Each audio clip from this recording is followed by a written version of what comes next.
Hey, work from homers, Adam Schrader here. We love bringing you this podcast, and thousands of you have proven that it's been helpful for you. But since time and online storage space aren't free, Naresh and I wanted to come to you personally to ask for your financial support through Patreon. Go to patreon.com/workfromhomeshow and help support the show. And we appreciate your support at any amount you choose. That's patreon.com/workfromhomeshow. Thanks for your support. Let's get to the show. Forced to work from home by your employer? Laid off or feeling depressed at home? Do you want to make money working from anywhere? We'll show you how to do it from your couch. It's time for another episode of the Work From Home Show. Coming to you from their homes in Austin, Texas and Tampa, Florida, here are your hosts, Adam and Naresh. Hey everybody, welcome back to another episode of the Work From Home Show. I'm Naresh Vissa with Adam Schrader. Adam, my good friend, how's it going? Life is good. Life is very good today. Yeah, life is, it's much better. You know, Adam, it's been over a year since we started the show, and the feedback has been awesome. We've gone from 18 listeners, right, Adam? 18 to 18,000. Our core 18. Yeah, well, we got an email from someone who is a part of the Core 18, and let's share some of his feedback as we do this Q&A episode. His name is Francis, and Francis said, "Hey, Adam and Naresh. Firstly, thanks so much for your episode about whether you should start a podcast. I totally agree with you guys that leaving the house for work is for chumps." Yes, absolutely. Suckers and chumps, I believe I said. Your 18 listeners also agree and tune in to hear tips like how to start a podcast so they can stay at home too. Yes, they do. Your audience will surely be growing, as it has, with more people working remotely than ever before thanks to the pandemic. It's a really exciting time with more companies opening up remote positions and more opportunities for starting your own business. However, as you guys know, working from home isn't all about sitting around in your PJs and finishing work at 2 p.m. It can be. I'll say it can be. Trying to balance home and work life becomes a challenge. There are so many fun distractions at home: TVs in the background, family to chat, kitchen a few feet away with food, suggestions of getting outside during the workday just because you can. Funny thing is, I think I do all of those things that he mentioned, and I'll get into that. Actually, I'll just say it right. I'll just say it right now instead of moving on. So sitting around in your PJs until 2 p.m. Yep, that's something I do. Yep, that's check mark. It's check mark. Trying to balance home and work life becomes a challenge. Definitely fun distractions on home. TV's in the background, so I don't watch TV. That's not a vice that I have. I'm pretty disciplined when it comes to that. How about you, Adam? Not during the day. No. The nice thing is the only TV in our house is upstairs, and I work downstairs, so it's easy to avoid. But you've also got your cell phone, which is a huge distraction. You can watch. I might watch some YouTube videos like when I'm eating lunch. Yeah. Family to chat too. So I did have family when we had help for our son, but I didn't really chat with them that much, so it wasn't a problem. Now it's just my son and me, and I do talk to him. But that's it's a good distraction to have. And then kitchen a few feet away. I don't have that problem of constantly going to the kitchen and eating bad food. How about you? I'm a little worse at snacking. I tend to crave in the afternoon, crave the carbs, and sometimes I'll succumb to it. Yeah, I tend to stick to it was 2 meals until I started taking care of my son full time. Now it's 3 meals: breakfast, lunch, and dinner. I stick to that. I tend not to do the snacks. Maybe a fruit here and there, maybe an orange, maybe a banana. And then suggestions of getting outside during the workday just because you can. So that's something that I do as well. Every day I either go out for a run if I'm alone, or if I'm with my son, put him in the stroller and we walk at least 2.5 miles. At least we're doing that when the weather's good. Florida can get, the summers are brutal, so it's harder to do during the summers. But fall, winter, early spring, definitely get outside during the workday. Got to do that if you're in Florida. Do you get a chance to do that, Adam, in Austin? Yeah, I don't do it as much anymore since the kids are older and I can't just throw them in a stroller.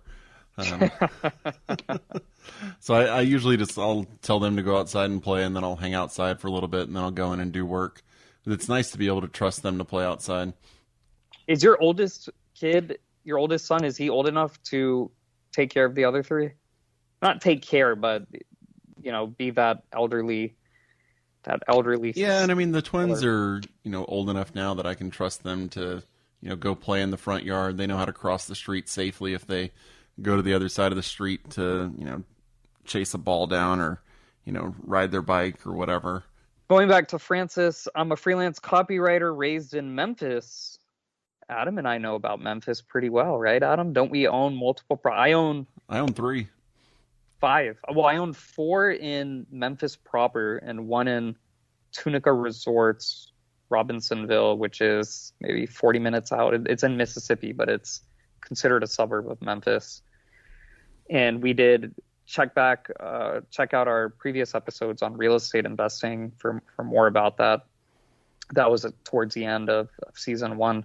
So we said I'm a freelance copywriter. We also had an episode on copywriting, and we had another episode with Bob Bly, who's one of the world's most famous copywriters. So he's a freelance copywriter, currently living in Budapest, Hungary. Budapest. I haven't been there yet. I've heard good things.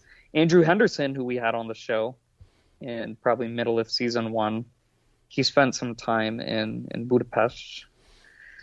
It has been a journey from struggling side hustler scrapping for egg and bread money, you know how that feels, in a dirty Budapest apartment to earning 6 figures. So he was a hustler in Budapest. He earned 6 figures. That's great. I help businesses grow from being another hay needle in a haystack by creating story-based copy and customized email marketing strategies, making their customers feel like they're friends for life. Well, that's the point of copywriting. Definitely. Must be a good copywriter if you can do that. Whilst building my business, I've been to 20 plus countries and enjoyed all of that time traveling by being productive when I do sit down to work.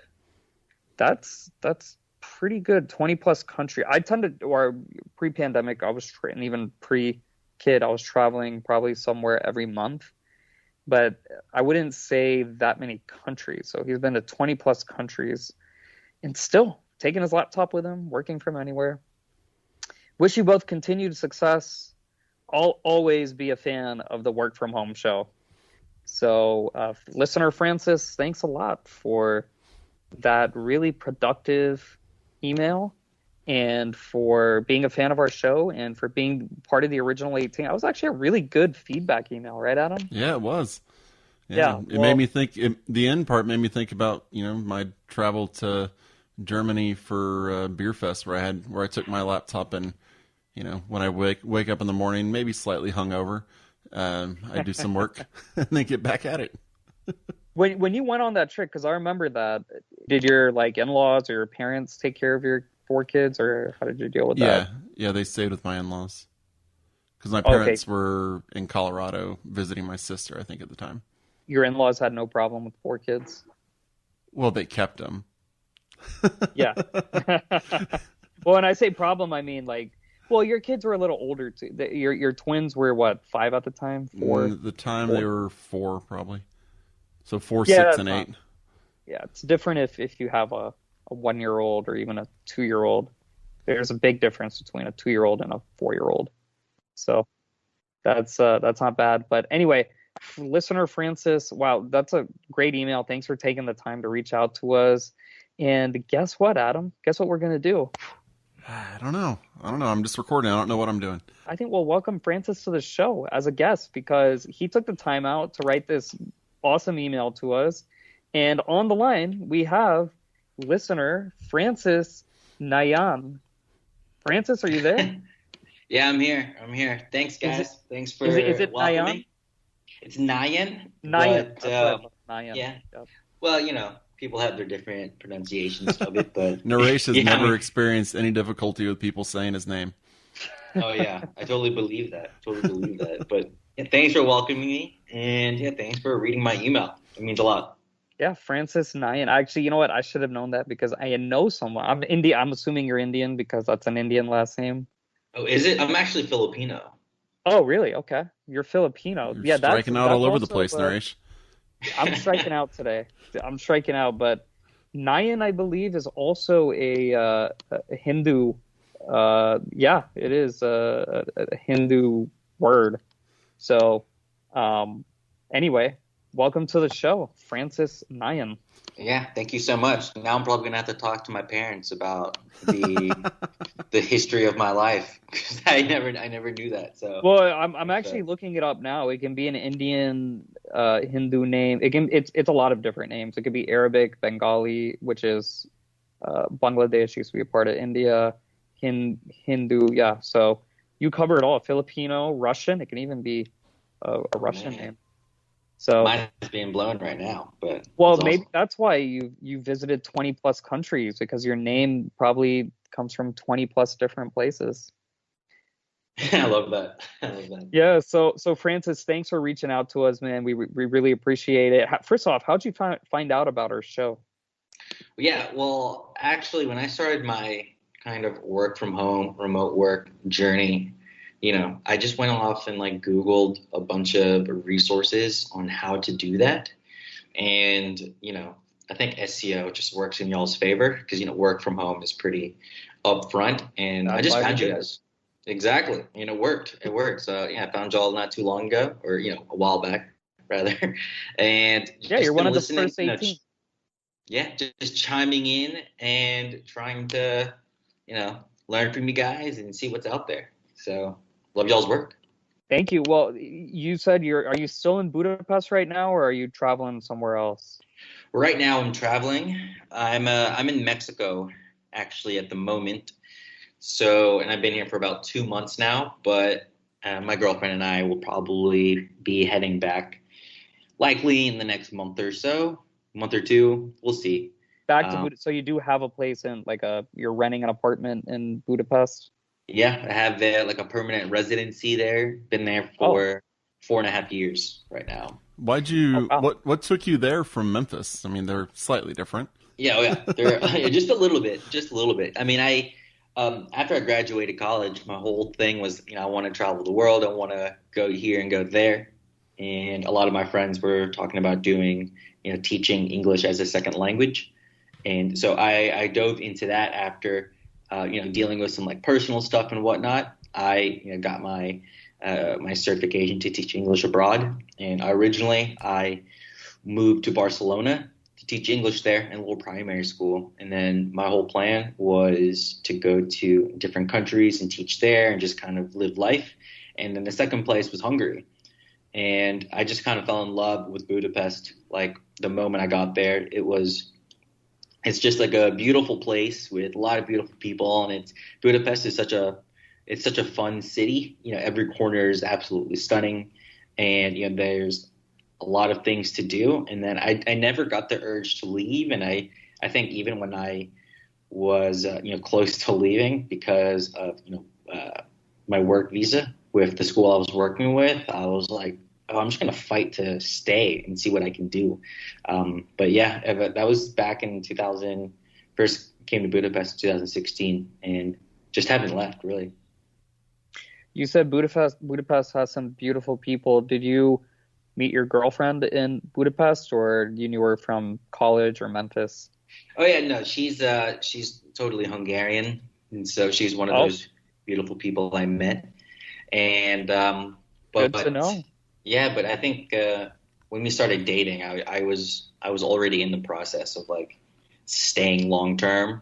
So she's like, an added bonus to the old Hungarian life over there. And how did you meet her? Like, I'm sure listeners who are traveling the globe or who want to travel the globe, did you just like go to a bar and meet her? Did you meet her on the street? Were you on Tinder? How did this happen? Yeah. So, yeah, I mean, I actually just met her on the street. It was like middle of the day. It was like on like a Saturday, and I was like a little bit hungover, and I went to the store to pick up some groceries, and I was just walking back to my apartment, and I just saw her, and I was like, wow, that girl's really hot, so I'm going to go try to talk to her. And you miss 100% of the shots you don't take, right? Exactly. Wow. Exactly. I thought you were pulling some kind of copy trick on me. Like, when you hear stories like this, I saw her on the street and I thought she was hot, and boom, now we live together and she's my girlfriend, and we've been together for how long? Like a year, 2 years? Well, after that meeting, we actually only hung out like a few times. I just stopped her on the street and was like, hey, I saw you walking. I thought you looked really interesting. I wanted to introduce myself. And she was like, oh, that's really nice of you. Do you actually want to have a coffee with me right now? Well, it wasn't a coffee. It was actually, she was like, do you want to get a drink with me? And it was like 1 p.m. I'm like, my head's hurting. I'm like, I can't stop. So I just said yes. And then we kind of hung out and we went, exchanged information. And then we didn't really like get together or anything until like a year later. We were just kind of, cordial friends for. This never happens in the United States ever. Like, if you go to cops called on you. Yes, that's what's gonna happen. Did that happen in Memphis? Did this trick work in Memphis? I never did it in Memphis. It was more of like when I was like living in Europe, I don't know, a lot of my friends were like these ridiculously like handsome, like Spanish and like French and like Portuguese guys. And they were always like, Francis, we have to go talk to that girl over there. And I'm like, all right, like, I guess it's normal. I guess it's normal. I'm here, so I might as well do it too. I was just trying to fit in. And, it was, just me and a bunch of other like guys who were like 10 times handsomer, like taller and like more suave than me. But they were like, I don't know. I just did it because I was with them and I thought it was like normal at the time. I never did it in Memphis because, I would agree that I think I've even told a few people, like I've told some people like back home, they're like, yeah, I met my girlfriend. I just stopped her on the street and they were like, wow, did she think you were harassing her or something like that? And I was like, no, I don't think so. I mean, I just gave her a compliment and, she told me to F off, then I would have just accepted that and been like, I'm having a bad day already. It's fine. And just be on my way. So I just said, just go for it, Nice. That's a good attitude to have. How did you transition then from, trying to teach English everywhere to just say, I'll become a freelance copywriter? Yeah. I mean, after my second year teaching, overall, it was my first year teaching in Budapest. I just decided I really just did not like it. I realized that I wasn't very good at it, just in a sense that I was teaching in the kindergarten and there was like a lot of preparation of like, it was tough too. I love the kids, absolutely adore the kids, still do, but I don't know. I just didn't like it as much anymore. And I was thinking, how do I make money online? How do I just want to make money online. It wasn't even about making six figures or trying to make an impact with my business, or even the word business wasn't even in my head. It was like, I want to just make enough money to stay here. So then I just Googled all of this stuff, how to work from home. So I found you guys and remote jobs and things like that. And then I really didn't find anything. I mean, I stumbled upon some things I thought was interesting, like an SEO consultant or, teaching English online and things like that. But I went to this international meeting point in Budapest. It's an event called International Meeting Point. And I ran into this young German guy. He was like 19, 20 years old at the time. And I was like, what do you do? How do you get to like travel around and like be here and all these things? And he said, I'm a freelance copywriter. And I had no clue, what the hell that was. I thought he was like a lawyer or something. I'm thinking like copyright law or something. And I was like, that's what everyone thinks. Yeah, and I was like, what do you do? Like, you're so young. What does that mean? Like, how'd you become a lawyer or whatever? And he was like, I'm not a lawyer. He's like, I sell things, with written text and salesmanship and print. And I thought it sounded kind of interesting because I was always a bit of a writer in my past. And he sent me some resources, and then that was it. I went off and bought a laptop with like the $150, $200 that I had in my pocket, and created an Upwork profile. And yeah, that was just like the start of the journey there. All right. So you said a lot of things that I want to follow up on. So first off, what I do like about you is that you took control and did shit for yourself.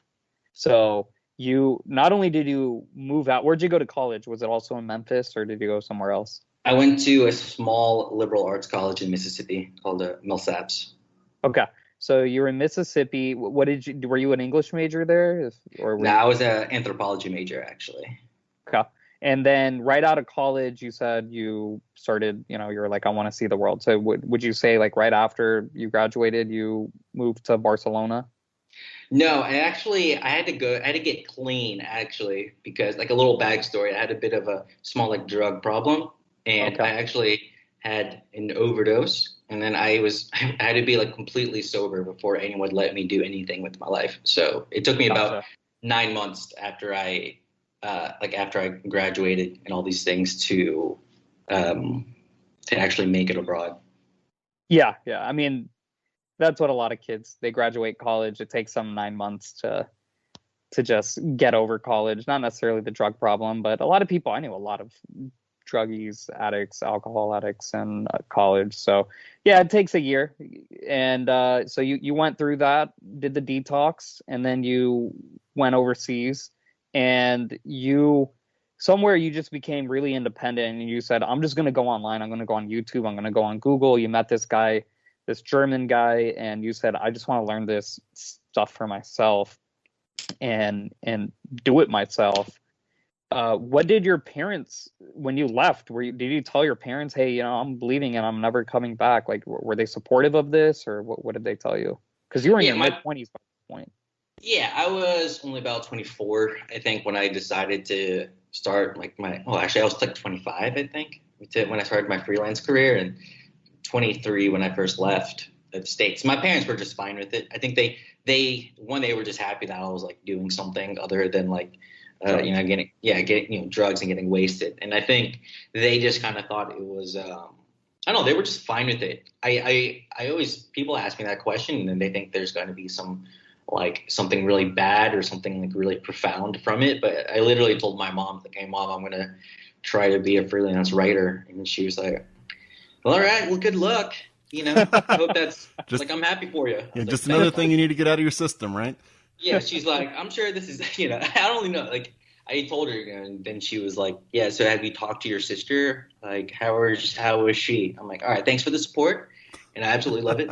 And, but yeah, I mean, they were fine with it, and they knew that, I was already living away from home at that time, just being in university and stuff like that. So me being far away from them, they were totally used to it. For them, me starting my freelance career was more like, okay, well, this is just him finding work, and they were happy with that.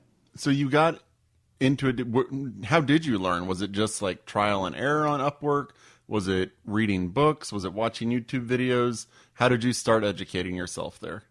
Yeah, a bit of all of that, Adam. I mean, I had no idea what I was doing at that time. Like, they say the best way to get better at writing copy is you have to write copy, but I couldn't find a client to like save my life.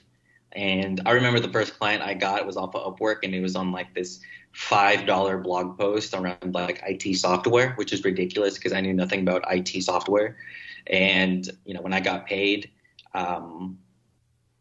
they sent it to me via Upwork, and it was only $5, and Upwork takes like 20%. So it was really $4. So, but then when I tried to transfer it over, it was, I used my American account. So therefore, like, it was only like $1 or like $1.30 when I got to my account. But like after that, that's how I got better, was just kind of taking on these horrible jobs that that I would reference to like get better jobs, and better gigs. So I mean, I really did. In the beginning, it was me just trying my best and hoping the client liked it. Eventually, I would improve because I would make enough money to hire a mentor and to have copy critiques from groups of people and things like that, and I would eventually get better. And I mean, that was kind of the process. Yeah, and talking about those resources, did you read? So we had Bob Bly on our show. We've referenced some other famous copywriters. Did you read any of those course manuals or books, or was it just go online and learn through mistakes and learn through YouTube, Google? Yeah, it was definitely a blend. But of course, every copywriter, they say if you want to write better copy, then you have to read a lot too. And so I for sure read a lot of the classics. Like I know Bob Bly, and I read a lot of the older books like Joe Sugarman, but then a lot of the newer guys like Joe Vitale and Stephen Georgi and Ian Stanley, all these guys who they kind of know what online marketing in 2021 is like, and what kind of message do you need to have. So I did read a lot of it, and then I mean, I just joined these like Facebook groups too, in which people are always putting up like free PDFs on like little lessons they learned, or free ebooks they had. So I was constantly reading new things on how to write better copy, and like at least understand what the concepts are of good copy. And that would help me when I finally wrote something, and then if a client critiques something, or if somebody critiques something, I would actually understand what they were talking about and apply it. So it was a good blend of a lot of different things, I'd say. So are you still using Upwork, or have you branched out and not using that anymore, and you're doing it all solo, or how are you working these days? Yeah, nowadays I'm off of Upwork, and a lot of my clients, a lot of the work I have it's mainly through referrals and just through organic marketing. So I've spoken on a few podcasts, and so people join my email list. They like my little dumb stories I have about life and marketing, and they find me on Facebook, and sometimes I'll just say, liked your stuff. Can I get on a call with you? Can we talk about if you can help me out and things like that? Occasionally I send like a cold pitch out, especially if I like a certain product.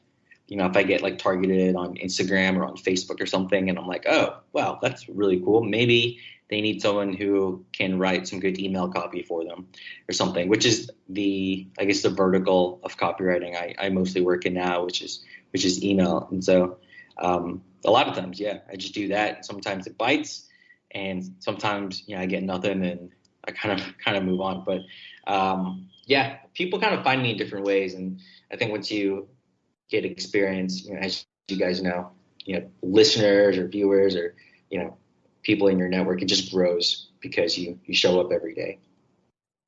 Yeah, and to let our listeners know, your website is storiesandcopy.com. That's storiesandcopy.com, which has your stories, more information about you and what you do.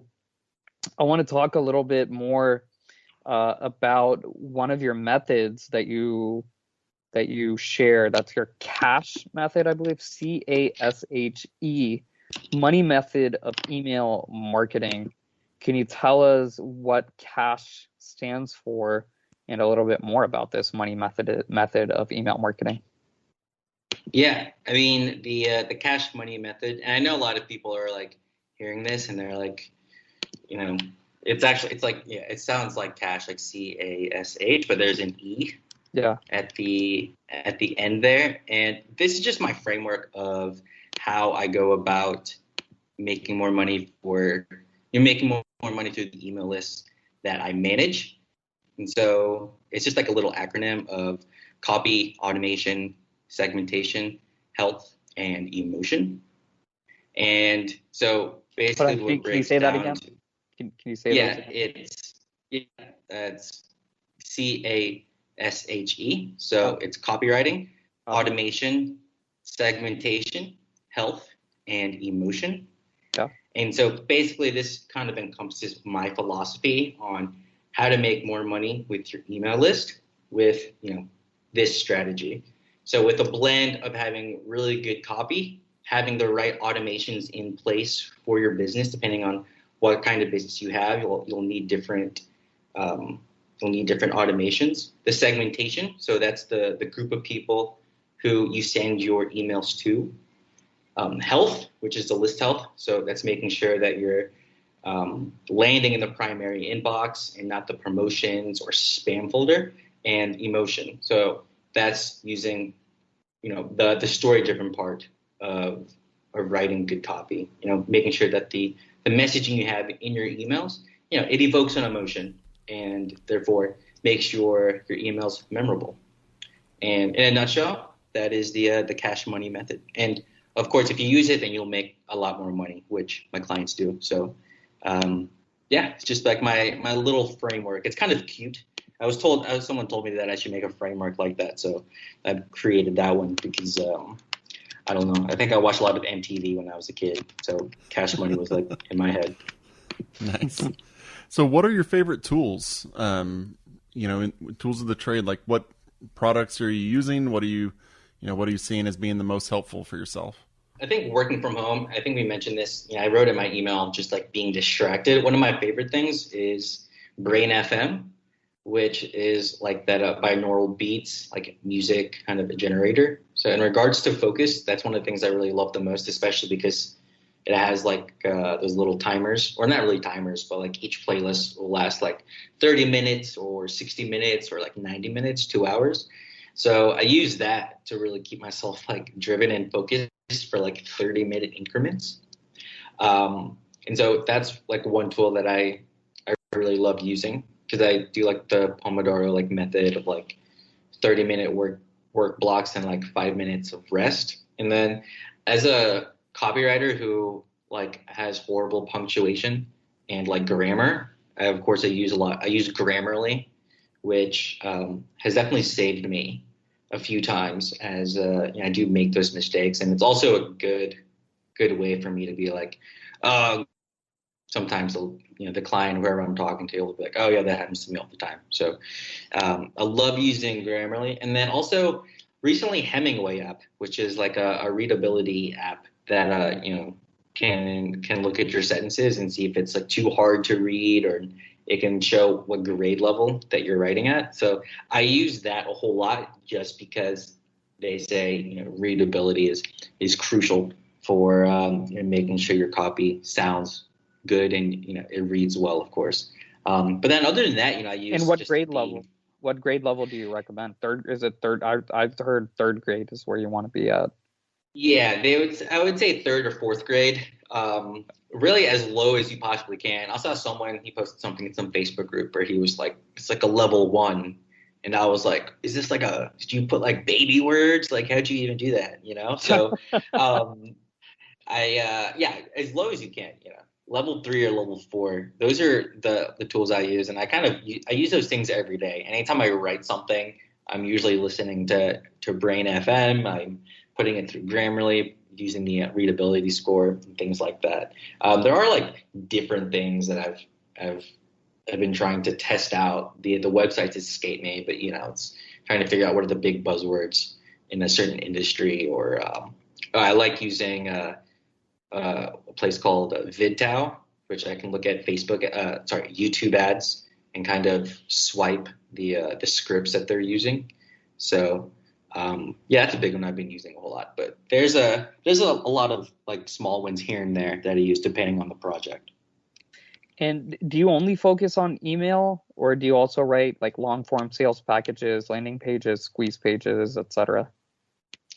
I would say about 85% of my work now is through email, just because nowadays when someone reaches out to me, they're rarely like, hey, Francis, can you write one email for me, or can you just write email for me?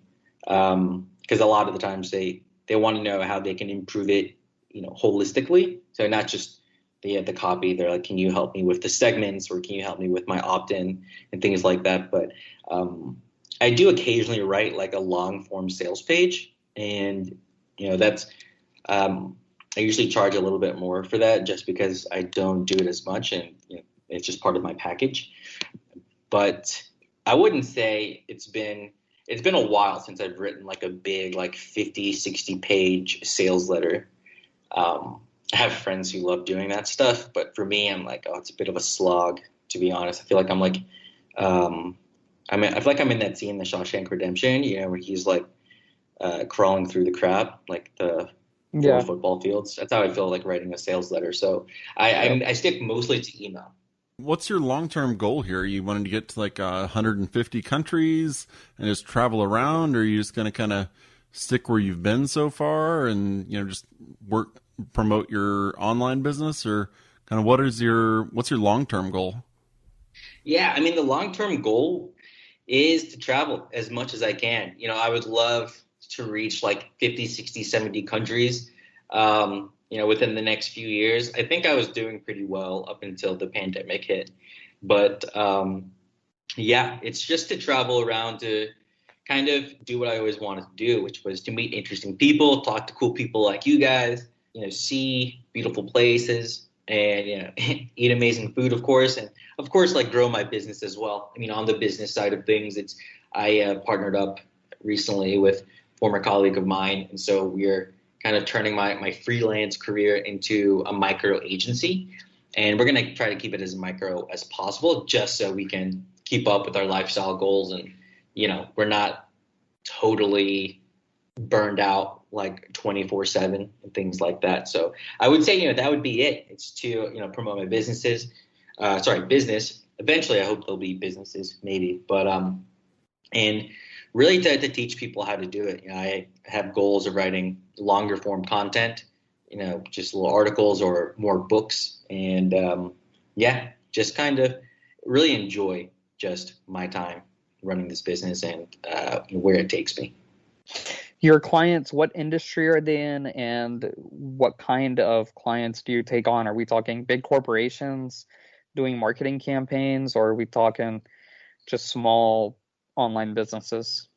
Yeah, it's pretty much varied. I've had different, like connections with clients in the past of them being like huge 6, 7, or eight to 9 figure businesses selling, supplements and things like that. But the companies I mostly work with now are in the e-commerce or in the coaching industries. So they're either have an e-commerce brand and they're selling anything from, keto products like keto snacks to athletic apparel, to martial arts equipment, all the way to digital courses digital courses, services from my coaching clients, and they have membership groups that I help promote as well. So and with them, those are really interesting because I'll work with your typical business coach, but then I've worked with people who help people build a podcast. I've helped dating coaches and sex coaches, or digital nomad coaches and things like that. So it's I find myself pretty lucky that I get to work with people in different industries and help them work from home and be comfortable, which is what you guys help people out with also. Are there a lot of digital nomad coaches out there? And have you listened to our previous episode with Andrew Henderson?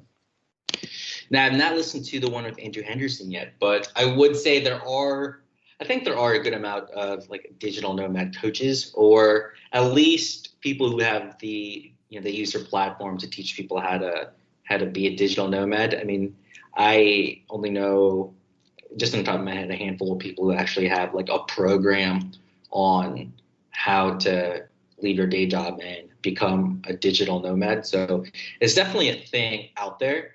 And I think it's going to be something that's going to grow even more in the future. Of course, we can't travel right now. I feel like you'd be absolutely smashing it. But the people I know are doing pretty well teaching people how to do that. And how do you charge? Do you charge by the word? Do you just take a look at a project and say it's going to cost X amount of dollars? How do you do that? Yeah, so I I charge, it actually really depends. I mean, it's not based on word or anything. So what I do is I typically get on like a strategy call with someone, and it's usually free, and we kind of break down their business, what their goals are, what they're trying to do, and really what the project they want me to work on. And just by looking at that, I think of, I look at my calendar, see what's coming up, and I give them a rate for it. And I kind of let them mull it over for a few days before they give me an answer, which I know a lot of sales guys, if they're listening to this, are like, why would you make them wait 3 days? It's horrible.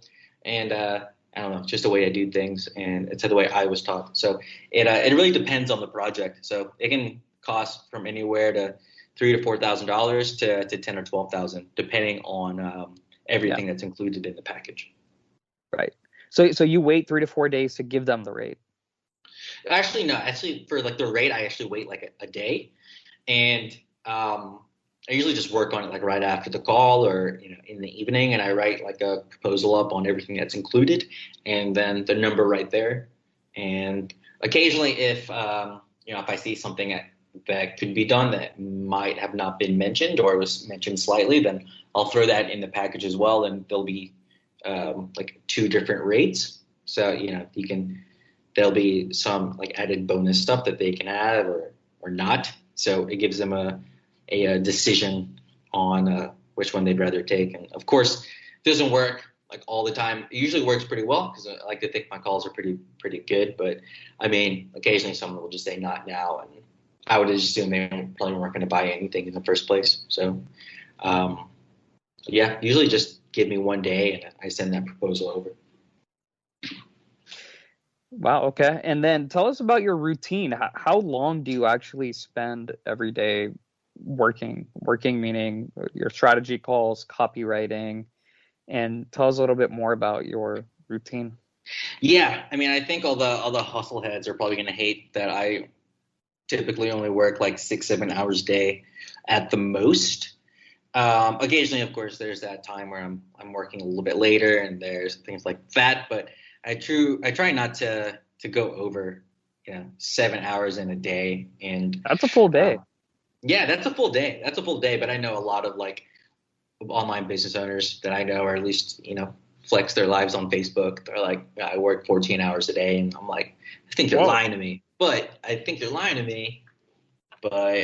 honestly, I only work like 6-7 hours. And that's a full day.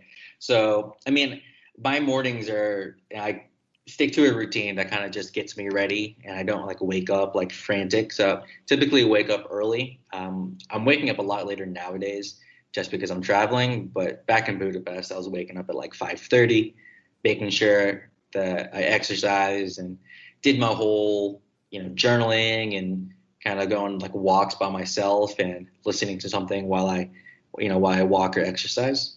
And the first few hours of the day is just devoted just to me and whatever I want to do. So whether that's read a book or listen to, y'all's podcast or, talk to a family member or something, I dedicate the first few hours to that. Usually by 8:30, I am on my laptop and I'm working. Wow. Well, as our listeners probably know, I take pride in working as little as possible. I try to cap it at 4 hours. There you go. So the 4-hour workday, right? There's a 4-hour work week, but couldn't quite make that happen. So for me, it's the 4-hour workday. It's coming, man. It's coming. And that's on top of taking, pretty much full-time childcare responsibilities, taking care of my son. So I take pride in that. I think that's you want to work less so you have more freedom to visit 20 plus countries. I would say 4 hours is a very busy work day for me. Yeah. Well, it's funny because now so many people are working from home, right? Because of the pandemic. And I mean, I come into contact or I talk to my friends who are working from home and they're like, man, I'm only working like 2 hours a day. And they've got nice corporate jobs working at big companies. I have family members and they're like, I work for 2 hours a day. I want to come visit you. I want to come party in Florida. I want to, visit different countries.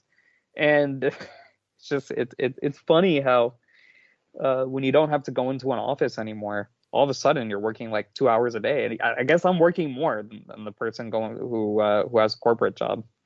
Yeah, I think there was a study out there that I read that like the average person, even in an office, actually is only actively doing something for like 2 hours and 15 minutes, which is pretty shocking. Yeah, awesome. Well, Francis, Nayan, thanks so much for coming on our show. Thanks so much for listening to our show. The website is storiesandcopy.com, storiesandcopy.com. Francis, any final thoughts you want to share with your fellow listeners? No, nothing really on the top of my head other than if you want to keep in touch with me, head over to storiesandcopy.com, hop on my email list. I'll send you a free copy of my book. And keep listening to Adam and Naresh's podcast. It's awesome. Been listening for a long time, and they give amazing value. So keep listening, everyone. Francis, thanks so much once again for joining us on our show. And if you want to come on our show as a guest, like how we brought Francis on, hello@workfromhomeshow.com.